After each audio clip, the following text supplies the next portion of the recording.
धनपुर नाम का एक छोटा सा गांव था। यह गांव शहर से काफी दूर था और आसपास के गांवों से भी इसका संपर्क बहुत कम था। धनपुर में रोजमर्रा की जरूरतों का सारा सामान केवल एक ही दुकान पर मिलता था। यह दुकान गांव के सबसे अमीर व्यापारी मोहनदास सेठ की थी। मोहनदास सेठ की दुकान बहुत बड़ी थी। आटा, चावल, दाल, तेल, मसाले सब कुछ वहीं मिलता था। गांव में और कोई दूसरी राशन की दुकान नहीं थी, इसलिए मजबूरी में सभी गांव वाले उसी की दुकान से सामान खरीदते थे।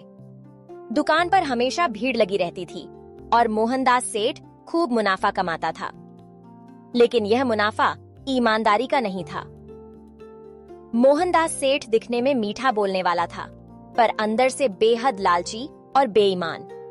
वह ग्राहकों को हमेशा कम का सामान देता, लेकिन पूरे पैसे वसूलता। इसके अलावा दाल चावल में कंकर पत्थर मिलाना, मसालों में रंग और नकली चीजें मिलाना उसका रोज का काम था।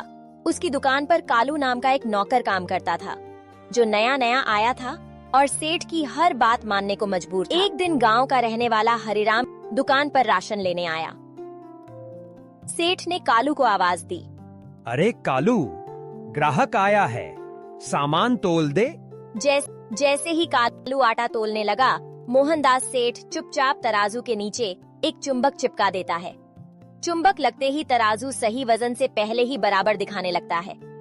सेठ धीरे से कालू के कान में कहता है, जैसा मैं कहूँ वैसा ही करना। अभी नया है तू, ये सब चालें सीखने में वक्त लगेगा। डर के मारे कालू चुप रहता है और कम तौल का सामान हरिराम को दे देता है।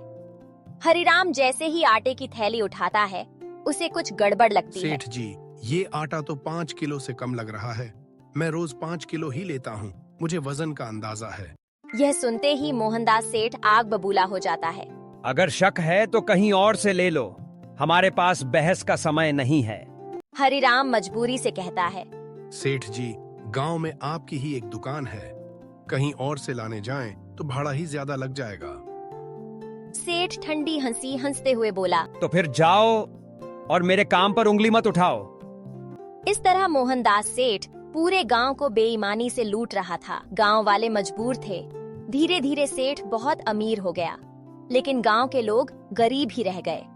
गांव के लोग तंग आकर थाने में शिकायत करने गए। गांव वालों ने कहा, साहब, मोहनदास सेठ मिलावटी और कम तौल का सामान देता है, कृपया उसके खिलाफ कार्रवाई कीजिए। थानेदार राजवीर सिंह ने कहा, सबूत हैं क्या? बिना सबूत के हम कुछ नहीं कर सकते। गांव वालों के पास कोई सबूत नहीं था। निराश होकर वे लौट आए। कुछ दिन बाद एक घटना ने सब कुछ बदल। थानेदार राजवीर सिंह की पत्नी ने मोहनदास सेठ की दुकान से राशन और मसाले मंगवाए। उसी सामान से खाना बना और उनकी छोटी बेटी पायल ने खाना खाया। कुछ ही देर में पायल की हालत बिगड़ गई। उसे उल्टियां होने लगीं। घबराकर राजवीर सिंह उसे अस्पताल ले गए। डॉक्टर ने बताया कि खाने में मिलावट थी। राजवीर सिंह की पत्नी रोते हुए बोली, ये सब उसी सेठ के सामान की वजह से हुआ है। गांव वाले पहले ही शिकायत करने आए थे। राजवीर सिंह को अपनी गलती का एहसास हुआ। उसी गांव में अमित शर्मा नाम का एक स्कूल शिक्षक रहता था। वह पढ़ा लिखा और समझदार व्यक्ति था। राजवीर सिंह ने अमित से कहा, मुझे मोहनदास सेठ के खिलाफ ठोस सबूत चाहिए। तुम गांव वालों की मदद करो। अमित ने हामी भर दी। अगले दिन अमित सेठ की दुकान पर ग्राहक बनकर गया। उसने ध्यान से देखा कि कालू हर सामान 200-300 ग्राम कम तोल रहा है। झुककर देखने पर तराजू के नीचे चुंबक भी दिख गया। अब अमित को सब समझ आ गया। उसने अपने छात्र रोहन को बुलाया और योजना बनाई। अगले दिन दोनों दुकान पर गए। अमित सेठ को बातों में उलझाए रहा और रोहन चुपचाप मोबाइल से वीडियो बनाता रहा, जिसमें साफ दिख रहा था कि तराजू के नीचे चुंबक लगा है। वीडियो लेकर अमित सीधे थाने पहुंचा। राजवीर सिंह ने वीडियो देखा और कहा, अब सबूत मिल गया है। अगले दिन दुकान पर छापा पड़ा। मिलावटी सामान, चुंबक, सब कुछ मिल गया। दुकान सील कर दी गई। मोहनदास सेठ को जेल भेज दिया गया। कुछ समय बाद गांव में एक ईमानदार व्यक्ति की नई राशन दुकान खुली।